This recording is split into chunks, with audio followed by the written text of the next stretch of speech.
2024 board परीक्षा की तैयारी करने वाले जितने भी मेरे प्यारे बच्चे कक्षा 10 के छात्र हैं तथा कक्षा 12 के छात्र हैं, आज का यह वीडियो आप सभी के लिए वेरी इंपॉर्टेंट होगा, क्योंकि इस वीडियो में मैं आपके लिए लेकर के आ चुका हूं ऐसा निबंध जो बोर्ड परीक्षाओं में लगातार पूछा जाता रहा है। और वह निबंध है आतंकवाद, समस्या और समाधान। जी हां मेरे प्यारे बच्चों, यह निबंध प्रत्येक वर्ष बोर्ड परीक्षा में आता रहा है, इसलिए 2024 के लिए भी वेरी इंपॉर्टेंट है। तो जितने भी मेरे प्यारे बच्चे कक्षा 10 के छात्र हैं अथवा कक्षा 12 के छात्र हैं, आप सभी के लिए यह वीडियो वेरी इंपॉर्टेंट होगा। आपको आतंकवाद, समस्या और समाधान पर निबंध कैसे लिखना है, बिल्कुल आसान से भी आसान शब्दों में आपको बताने वाला हूं। तो वीडियो काफी ज्यादा इंपॉर्टेंट है। तो यदि आप नए हैं चैनल पर तो सब्सक्राइब कर लेना चैनल को,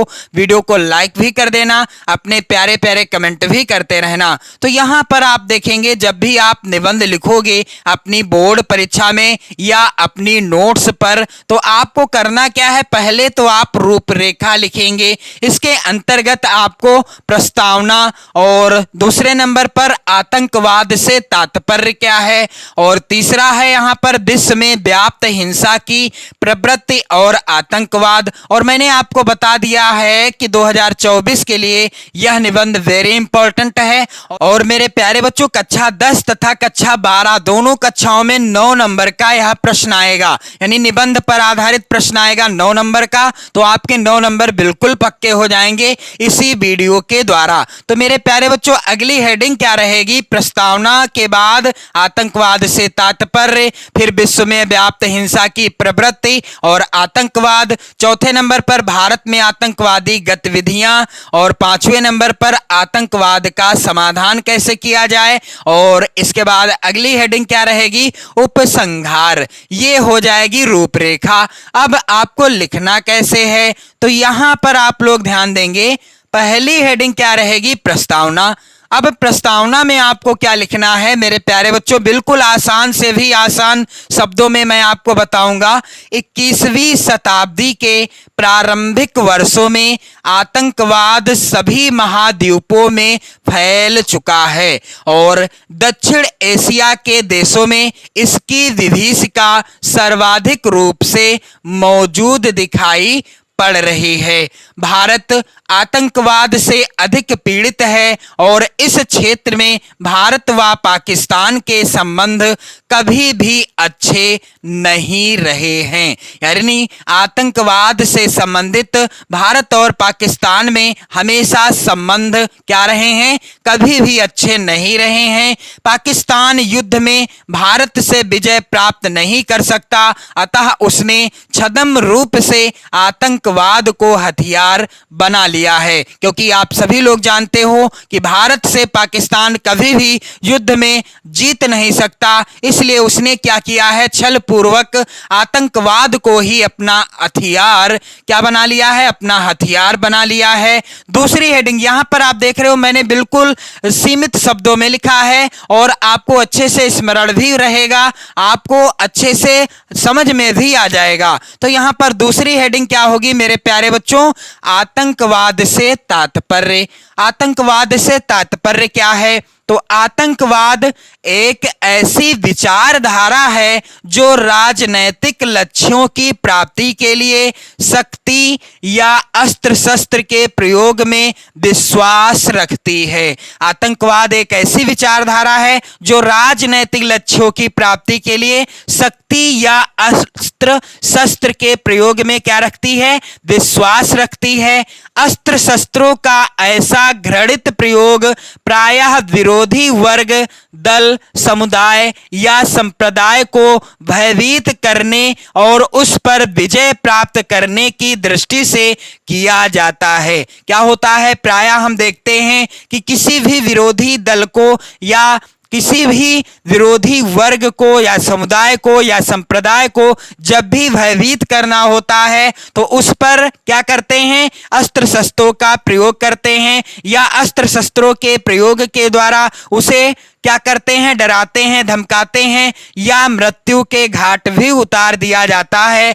अपने राजनैतिक स्वार्थों की पूर्ति के लिए आतंकवादी गैर कानूनी ढंग से अथवा हिंसा के माध्यम से सरकार को गिराने तथा शासन तंत्र पर अपना प्रभुत्व स्थापित करने का प्रयास भी करते हैं और इस प्रकार आतंकवाद उस प्रवृत्ति को कह सकते हैं जिसमें कुछ लोग अपनी उचित अथवा अनुचित मांग मनवाने के लिए घोर हिंसात्मक और अमानवीय साधनों का प्रयोग करने लगते हैं। इस प्रकार से हम कह सकते हैं कि आतंकवाद वह प्रवृत्ति है जिसमें कुछ लोग अपनी उचित अथवा अनुचित, चाहे उनकी मांग उचित हो या अनुचित हो, उसे वह पूरा करना चाहते हैं और इसके लिए वह घोर हिंसात्मक और अमानवीय साधनों का भी प्रयोग करने लगते हैं।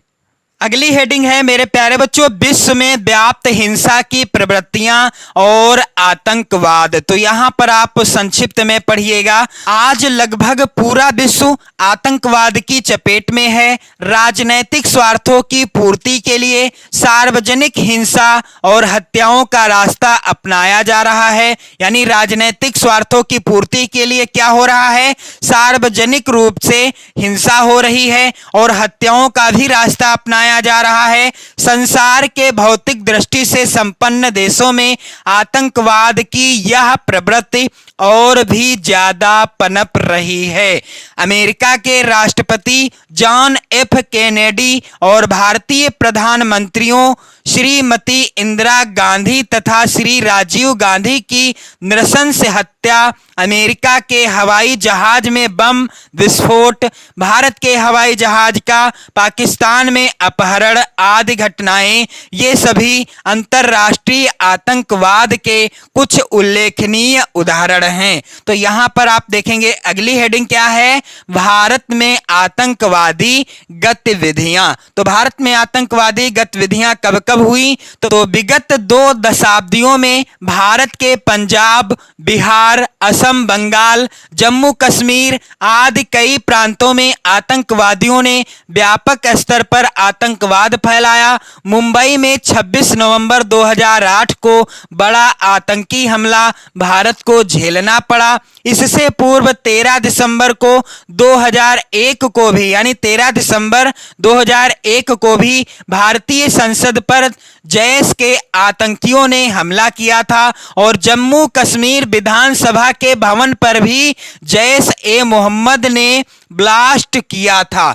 और जनवरी 2016 ईस्वी में पठानकोट स्थित एयरबेस पर पाकिस्तानी आतंकवादियों ने हमला किया और यद्यपि सभी आतंकवादियों को मारकर इस हमले को विफल कर दिया गया, किंतु भारत को भी अपने 7 जाबाज सैनिकों को गंवाना पड़ा था। वर्तमान में देश नक्सली आतंकवाद से अत्यधिक त्रस्त है। नक्सल प्रभावित क्षेत्रों में प्रतिदिन कोई ना कोई आतंकवादी घटना होती रहती है जिसमें जन धन की अपार क्षति हो रही है। तो मेरे प्यारे बच्चों अगली हेडिंग क्या हो जाएगी, आतंकवाद का समाधान। अब आतंकवाद का समाधान कैसे किया जा सकता है, तो आतंकवाद के अंत के लिए हमें युद्ध स्तर पर जूझना पड़ेगा। आज सद्भावना के प्रसार की आवश्यकता है। युवा पीढ़ी जो कि भटकाव के रास्ते पर है, उन्हें विश्वास में लिया जाए और उनमें देशभक्ति की भावना का प्रचार प्रसार किया जाए।